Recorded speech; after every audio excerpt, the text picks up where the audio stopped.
The Michigan State Spartans absolutely needed to hear this. Let's talk about it. My name is Aaron, I'm Paul. and we're the Big Ten guys. On the daily Big Ten news, insights, and rumors, so don't miss out. What do you got to do, Paul? Got to hit that like button, hit that subscribe, get those alerts on. You don't want to miss what we have to say. Don't miss out. So we're going to jump right into it, ladies and gentlemen. Aiden Childs, the captain of the squad. We know him out of Oregon State, coming from Oregon State with Jonathan Smith, one of the biggest transfers that Michigan State has ever brought in, and a ton of potential. We'll talk about that in a minute. But he came out and said this at a camp that he was helping out in Detroit. He said, look, MSU is looked at as the underdog sometimes. Let's be honest, all the time.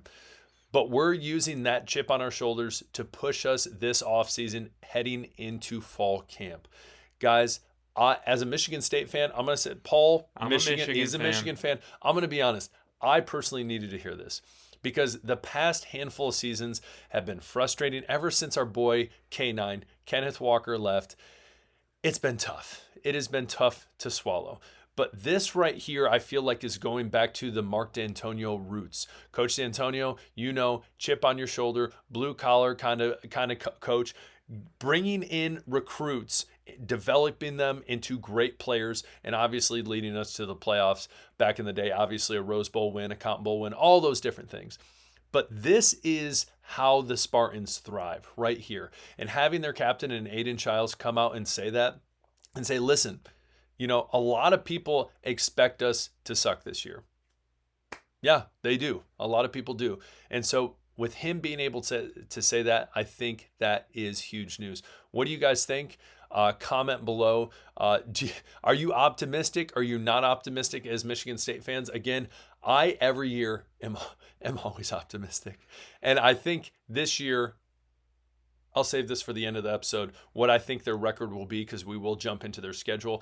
But love hearing stuff like this. Paul, what do you got to say? Yeah, I'll say this as a Michigan fan. And I hate the Spartans, if I'm being perfectly honest. For sure. Which you should. You should. And I don't want to dump on them, but facts are facts. They're not going to compete recruiting-wise with the Ohio States, Michigans, Oregons in the Big Ten. They never have. I don't think they have the NIL money, the facilities, anything to be on that level. But when they had this mentality back in the D'Antonio days, it led to a dark era for Michigan. And there was probably 5 to 7 years, I'd say, where Michigan State really controlled the rivalry. It didn't matter what Michigan was in the recruiting. Didn't matter that they were bringing in 5 stars. State was developing. They had the chip on their shoulder, and they were beating Michigan year after year. And like you said, they won a Rose Bowl. They won the conference. This mentality is what Michigan State needs to adopt. And I also want to say, I apologize. I forgot to bring up the Aiden Childs quote. Just did, so you can see it right there from Kenny Jordan. But as well, Paul, let's not forget, when did that all start? Someone made a comment. Who was that? Can you remind me? It's my guy, Michigan great, Mike Hart. Mike Hart. He came out and said it's, made the whole little brother comment. We all know. And so I really hope this can get the Spartans back to their roots and hopefully to a winning season. Again, we will talk about that shortly. But I think there is room for optimism. We watched Aiden Childs last year, and he had a ton of potential. We all saw that. We all knew that. There was times that he was just very inconsistent, sporadic, but the times that we saw the gems that he could truly produce and the plays that he could really make and dazzle people, really, to be honest, he has potential. He has a ton of potential. You don't see it in his stats last year, 13 touchdowns, 11 interceptions. But even think back, I always think of the Boston College game. He was leading that team down for a game-winning score and threw just an awful interception, just really tried to force a ball. I believe it was double coverage, if not triple. I'm going to just say it was double coverage in the back of the end zone. It was rough. But he was just hitting in stride until he made that mistake. If he can fix those inconsistencies, he can be great. As well as we move on, specific newcomers that I think are going to be great. And Paul, before we go into them, do you have any comments on Aiden Childs? I just want to say that you could just, like Aaron had said, the statistics aren't wonderful, but you could see watching him. The kid has special talent. Reminds me, honestly, a lot of Joe Milton knew when you were he gonna was say at Joe Michigan. Milton. Like, the guy could literally throw a football like through a person Over if he them wanted mountains. to. Yeah. Over them mountains, Yes. Uncle Rico. Yes. But I mean, one of his seasons at Tennessee would probably be one of the better Michigan State seasons that we've seen since maybe like a Kirk Cousins or a Connor Cook. And I think that's the floor for Aiden Childs. You could just see the way this ball flew out of his hands, the speed he had when he was running around. The dude is special. He just needs to get the turnovers under control. I think he had 5 fumbles to go along with those picks. And then obviously... You had to bring up the fumbles, huh? I mean, there were quite a few. You're right. of them. You're Yeah, right. but, You're right. But then obviously he'll get better reading defenses. The guy has scary talent. So if he can put it together, he'll be probably a first-round pick. He could be dangerous. I mean, there's a reason he was a big-time transfer out of Oregon State under Jonathan Smith. Now, another guy specifically I want to talk about, 2, maybe 3, we'll see, but Elijah Tolliver. I said that right, I believe? Yes, yep. Boom. All right, out of Sacramento State. I'm going to be honest also as well. I feel like we did a Michigan video the other day, and Michigan, the recruits they bring in or the transfer they bring in, a lot of times they're really, really high caliber players. But again, this leads back into Michigan State doing tried and true, their bread and butter, developing players. And a lot of these transfers you're going to notice came from schools that did not do well. Sacramento State, anyone who watches college football knows they are a trash FCS school. They are bad. They are not good. But a gem in Tolliver, hopefully he can come in.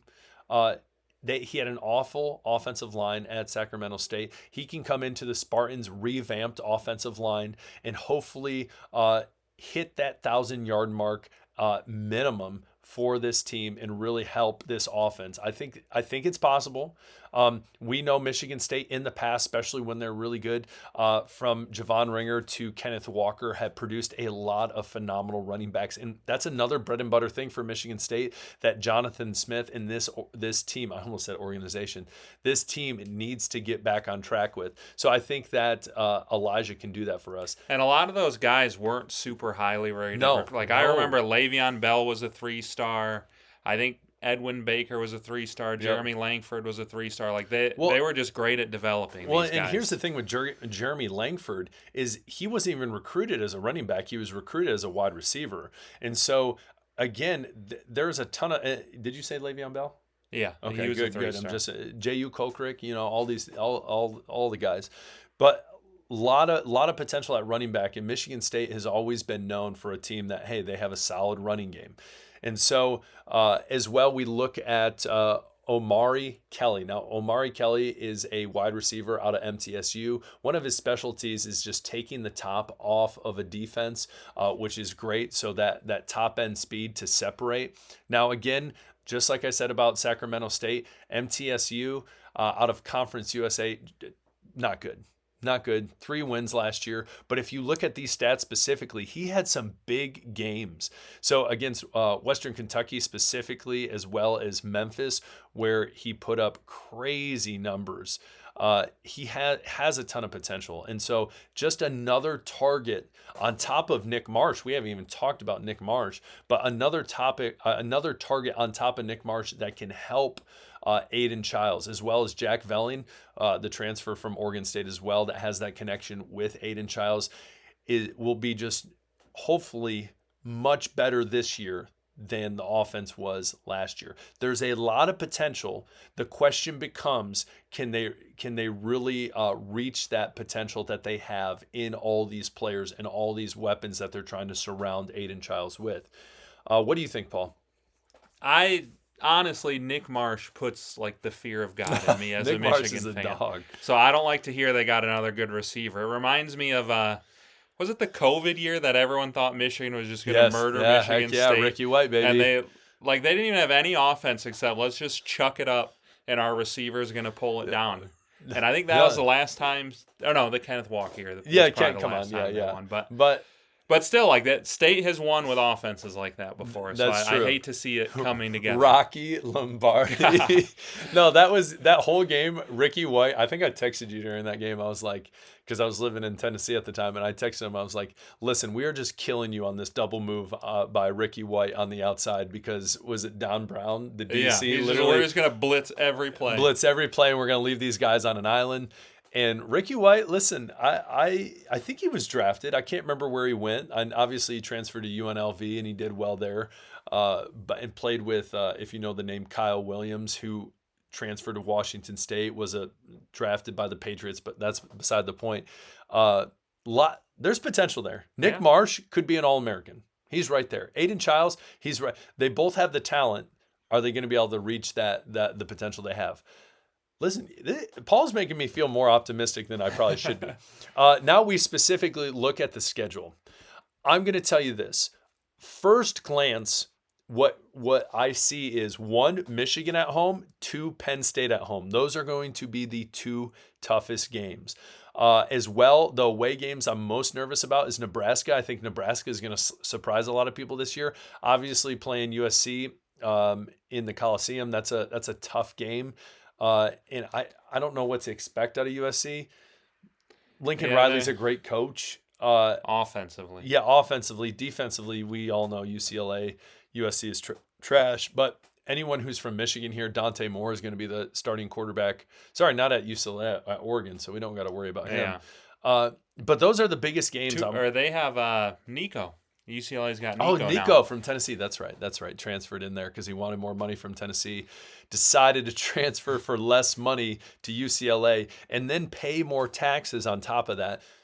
That hurts. Smart move, Nico. Smart move. At Iowa, that's going to be a tough game. That'll be tough. Pink locker rooms. Yep, that'll be tough. And then who knows what Indiana's going to be like this year. But I'm going to tell you this. I'm going to go through the schedule. I'm going to do it, and I'm going to see what Paul does. Paul, you don't got to go through the schedule. Well, just tell me what you think based on looking at this, what their record might be. Western Michigan win. Boston College, they should have beat them last year. I think they're going to beat them this year at home. Youngstown State win. That's 3-0 off the bat. USC, I'm not sure about. I'm gonna say USC, Nebraska are both going to be losses. UCLA, I think, is going to be a win. That's 4 wins. I think Indiana we beat. I think they take a huge step back this year. They are not a playoff team this year.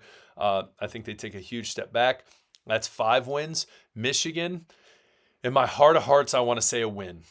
But I'm so nervous for Bryce Underwood, and I think they're going to be really good. So I'm going to say that's a loss. Minnesota, I don't think they got anyone. I think that's a win. Penn State, Iowa, I'm going to go with losses. Maryland win. So that's 7-5 is my prediction at this very moment. It could be better. It could be worse. But man, please let's bowl this year. That's my hope. Paul, what do you think? I think you're right with the 3-0 start. I think one of either UCLA or Indiana will beat them. I think with Nico there, UCLA is going to be better, and I think Indiana's got a good coach. They lost a lot. They're not going to be a playoff team, but I don't think that's a gimme. I think they'll split that. I think they'll beat Minnesota, and I think they'll beat Maryland, which would put them at 6. But I do think if Aiden Childs takes that next step, you could see them upset a USC or Nebraska, or I hope to God not Michigan, but you could see them potentially being maybe like an 8-win team if things fall their way. But notice, no Ohio State, no Oregon, two really good teams. Reloading should be really good. A lot of people have Penn State winning the Big Ten this year, and a lot of predictions, and so obviously that's tough. And Michigan is always tough. So we will see. But I would say 7-5, 6-6. What says you? What say you? What say you? Golly, I teach PE. I'm a PE teacher. I don't do English. So anyways, what do you think? Record below, comment, and give us your reasoning why. Again, my name is Aaron. I'm Paul. We're the Big Ten guys. Don't miss out. Hit that subscribe button. We'll talk later. Peace. See ya.